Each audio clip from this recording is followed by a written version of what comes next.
Some of you may be aware that I've recently been appointed as a head teacher for a school in Buckinghamshire starting in September. On the way home on the ferry, after I received the telephone call about the job, I phoned Annette and I told her. After we hung up, the first thing Annette did was look for houses in that area. She found a lovely looking but pretty simple 4-bedroom detached house. Nothing special, nothing grand, for £450,000. A little bit out of our price bracket, but you know, head teacher. Then Annette looked again and realised that she hadn't read it correctly. It wasn't £450,000, it was £4.5 million. It didn't have a swimming pool, it didn't have a helipad, it was just a normal 4-bedroomed house. Imagine if we'd made an offer. You phone the estate agents, we'd like to offer £430,000. That's a little under the asking price by about £4 million. So we're still looking. If any of you happen to have any houses you're aware of, please let us know. Annette's the best mathematician I'm aware of. She's not so good at pure maths or decimal places, it turns out. But she is probably better than me in most of the maths. We're maths teachers. We're going to do a little bit of statistics right at the start of this morning. Last year in America, $21.4 billion was spent on gifts, cards and presents for mothers on Mother's Day. First picture, please. Happy Mother's Day. Apart from Christmas, Mother's Day in America is the biggest holiday celebrated in the US. Father's Day comes fifth, behind Thanksgiving and the 4th of July. In England this year, it is sad that actually, in England this year, it is expected that we will spend somewhere in the region of £1.4 billion. It was announced that the average amount that's spent on mums for cards and gifts and flowers is just over £58, with men twice as likely as women, sons more than daughters, to spend in excess of £100 on their mum. It's expected that this year for Father's Day we'll spend £695.2 million. That's less than half. 1 in 10 people say they forget or never get around to sending their mum a Mother's Day card in the UK last year. 1 in 20 people said they forgot to send their dad anything at all. A card, a text, a telephone call, just nothing. In defence of husbands everywhere though, 91% of husbands said having a wonderful Father's Day was less important than making sure my wife had a wonderful Mother's Day. I might have told you this disturbing statistic, but sort of strangely lovely statistic before. The most common final words of airline pilots recorded in the little black box when their planes are going down is, "Mum, I love you." Mothers are love. Could you show the video? For mothers like fathers, there can be good ones, bad ones, indifferent and not on the scene ones. But the image that we have is for a mother's love. That's why more money is spent on Mother's Day than Father's Day. Philip gave me a card 3 or 4 years ago, I think, that used to be on my office wall. When the images do come back up, that will be the image. The image that we have is for a small child running into the house from school with a picture that he's done, that he's so proud of, that could be of anything. And the child is just so excited, telling his mum about his day at school, whilst the mum is looking at the picture and trying to work out whether it's a sunflower or a giraffe, but saying it's lovely anyway. And she takes it and puts it on the place on the fridge, the most important place for children's artwork since the invention of the fridge. That's God. He's interested in us. He wants us to come to him and talk to him. Like a mother, he loves us. We come to Christ however we are. Brilliant, gorgeous, fantastic. Words I often think when I'm shaving in the morning. And he accepts us as we are, just as a mother does. God wants the best for us in the same way that mums want the best for their children. The Father's Day card. I think I told you, around Christmas. Can we do the next one, please? We have recently bought a puppy. He's no longer a puppy, or at least he is a puppy. He's just a big puppy. He's now 8 months old. He's taken it upon himself to systematically destroy our house. We don't have a home phone landline anymore because he's ripped off the wiring off the wall. He's chewed through the bottom of the kitchen door for no reason that anyone can fathom. There are sections of wallpaper missing in random places around the house because he's eaten it. I have one nice suit, or at least I had one nice suit, a Calvin Klein suit. It was lovely, cost loads of money. It was my interview suit, my important meeting suit, my parents' evening suit. It was, if you invited me to a wedding, that's the suit I would have been wearing. I came home from a parents' evening. He was excited to see me. He jumped up. He put his paw, or should I say claw-like talon, on my suit, and he ripped the sleeve. But he was just so pleased to see us. When you walk through the door, he jumps up. I know he's not supposed to jump up. I know, Annette tells me. But he's just so excited. You returned home as though we'd abandoned him. All he wants is to be loved. It's as simple as that. Jesus says, love one another. It is hard instruction. It's not a hard instruction to understand, but it is almost impossible to do. Love is all you need. The Beatles said it, but Jesus said it first. You can't argue with that. Think of any situation, any time when something has been going well or going badly in your own life or in the world, in the news. If you think about it, why don't they just love one another? Take something simple and yet huge. Hunger and famine. There is enough food on the planet for everyone, but some people are starving. Love is all you need to sort that out. Take something simple that goes on in most families at some point. It definitely will this afternoon in hours based upon comments I've already made this morning. People argue. Most of the time, by the end of the argument, you forgot what the start of the argument was about. But a momentary pause in the middle of it, and you think, love is all you need, and that would sort it out. What's that got to do with Matthew chapter 12? As Annette said and read, while Jesus was still talking to the crowd, his mother and brothers stood outside wanting to speak to him. Someone told him, your mother and brothers are standing outside wanting to speak to you. He replied to him, who is my mother and who are my brothers?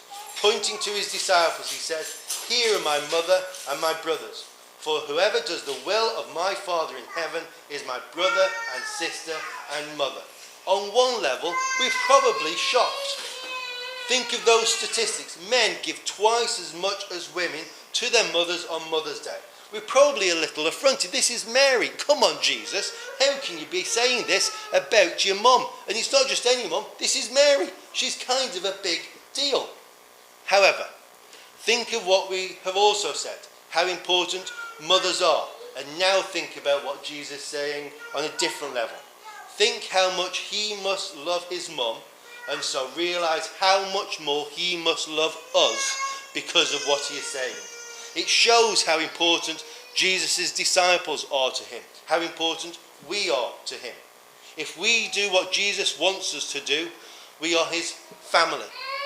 We are his brothers, his mother, his sister, closer than a work colleague, closer than a friend. We are family. Luke chapter 13, verse 34, Jesus says, I have longed to gather you like children together, as a hen gathers her chicks under her wings. There are lots of stories where there have been fires in farms or forests, and the owners have returned, or the firemen have been looking through the remains, and they've seen literally what Jesus describes, mother hens killed by the fire, but with their chicks hidden underneath them, protected and still alive because of their mothers. This is a lady called Cecilia Chichak. When she was 4 years old, she was on a plane which crashed shortly after takeoff from Detroit Airport on the August the 16th, 1987. At the time, it was the second worst civil aviation accident in America. All 6 crew members and 148 out of the 149 passengers, along with 2 people on the ground, died. Cecilia was the only survivor. When she was found in the wreckage, she was belted in her seat, face down, covered in blood and soot. She was found several feet from the bodies of her mother Paula, her father Michael, and her 6-year-old brother David. It is believed she survived the crash, as her mother's first and actually last instinct was to shield her with her own body. Wonderful protection, but also unconditional sacrificial love. That is a mother's love, and the love that Jesus has for us is even greater. Sacrificial and unconditional. That is the love God has for his children. Just for a moment, and I'm really not trying to be blasphemous, so don't get all funny. But let's take the statement from Matthew literally. Jesus' mother has turned up outside a house where he was. She's been spoken about by Jesus in the way that we've just read. She is probably, I think, quite rightly and quite understandably upset. Does Jesus need to be forgiven? Now move forward probably about 3 years. Jesus is now on the cross being crucified. He is in agony on the cross. He's dying the ultimate death for all of us. This great sacrificial love. But who is there watching this happen? John chapter 13. So the soldiers took charge of Jesus. Carrying his own cross, he went out to the place of the skull, which in Aramaic is called Golgotha. There they crucified him, and with him 2 others, one on each side and Jesus in the middle. Pilate had a notice prepared and fastened to the cross. It read, Jesus of Nazareth, the King of the Jews. Many of the Jews read this sign, for the place where Jesus was crucified was near the city, and the sign was written in Aramaic, Latin and Greek. The chief priests of the Jews protested to Pilate, do not write the King of the Jews, but that this man claimed to be the King of the Jews. Pilate answered, what I have written, I have written. When the soldiers crucified Jesus, they took his clothes, dividing them into 4 shares, 1 for each of them, with the undergarment remaining. The garment was seamless, woven in one piece from top to bottom. Let's not tear it, they said to one another. Let's decide by lot who will get it. This happened that the scripture might be fulfilled that said, they divided my clothes among them and cast lots for garments. So this is what the soldiers did. Near the cross of Jesus stood his mother's sister, Mary the wife of Clopas, and Mary Magdalene. When Jesus saw his mother there, and the disciple whom he loved standing nearby, he said to her, woman, here is your son, and to the disciple, here is your mother. From that time on, his disciple took her into his home. Where's everybody else? At the foot of the cross is the disciple whom Jesus loved, because love is all you need. Mary, Jesus' mum. Mary's sister, Jesus' aunt. Mary, the wife of Clopas, who tradition takes to be Jesus' mum's sister-in-law. And Mary Magdalene. Where is everybody else? These disciples who Jesus said are nearer to him than brother, sister, mother are nowhere to be seen. They're afraid. They've run away. They're hiding. They're terrified of what is happening to Jesus will happen to them. But who is there? His mum's there. Why? Because she loves him. A mother's love goes beyond words said outside the house. That is the message of Mary. The Catholic prayer of the Hail Mary. Hail Mary, full of grace. The Lord is with thee. Can't be much more truthful than that. Full of grace, full of love, full of compassion, full of forgiveness. I have my favourite Bible verses and stories. My favourite bit. When the disciples are out fishing and Jesus tells them to throw a net overboard. Funny every single time. I have been, again that's why I'll be in trouble later. I have been busy trying to work my way through from page 1 to page 1,000 plus of the Bible. I've spent a good chunk of time when working through those first few books complaining to Annette how awful some of these people are. Annette, in her wisdom, pointed out that when we read the Bible, we only are told the significant point for a significant reason. So we don't read about the times when Abraham was off playing games with Isaac.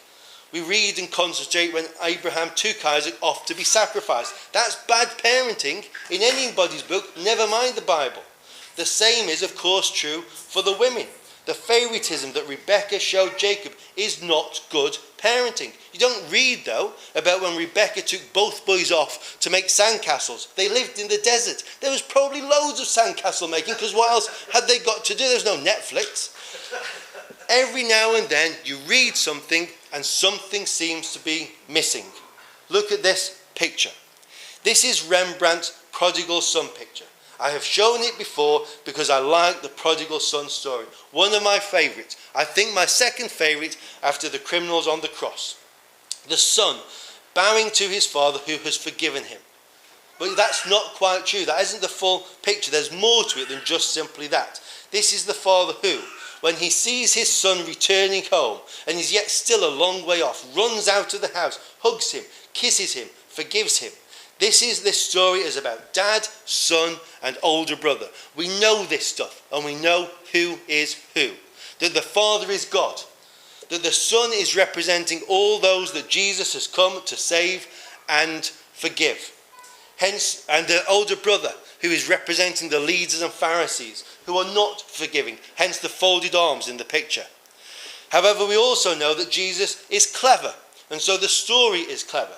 Because we can also interpret it that we should be forgiving. So we can be like the Father as forgiving, loving Christians. We know that we're like the Son, spoilt and stupid most of the time, ungrateful and unkind. But God forgives and rescues us. And because the story is so clever, Jesus is warning us not to be judgmental and criticizing like the older brother. So we can also be the older brother. But there is more. Look who else is in the picture. Father, son, older brother. We know about these from the Bible story. But Rembrandt has added some characters that are not in the story. They're in the middle. Sitting figure. Probably a tax collector or financier of some kind. You can tell by the wealth of his clothes. But his presence is the proof of the wealth, the majesty and power of this family, who, based upon what we've just said, make this a holy family. Also in the background, a young person, poorly dressed, probably a household servant, needed to cook up the fatted calf. This makes sense, but there is more. There's someone hidden, not mentioned or even implied in the story, hidden in the background. Mum is watching. Next one, please. Mum is smiling, knowing all is okay and all is good because love is happening and her boy is being forgiven. And then look at the hands of the father. The left hand, masculine, authoritative, the image of God as judgment. And then look at the right hand, more feminine, finer, loving, merciful, kind. The two are together, forgiving the son. The father who judges and forgives. The mother who watches and is merciful. Yin and yang, two sides of the same, forgiving, caring, authoritative, all-powerful, loving God. During World War II and the Holocaust that took the lives of millions of people, there was a man called Solomon Rosenberg. Solomon and his wife and their two children and his mother and his father were arrested and placed in a Nazi concentration camp. It was a labour camp, and so the rules were simple. As long as you can do your work, you are permitted to live. When you are too weak to do your work, you will be killed. Solomon watched his mother and his father marched off to their deaths, knowing that there was nothing he could do to help them. He also knew that next would be his youngest son, David, because David had always been a frail child. Every evening, Solomon Rosenberg came back into the barracks after his hours of labour and searched for the faces of his family.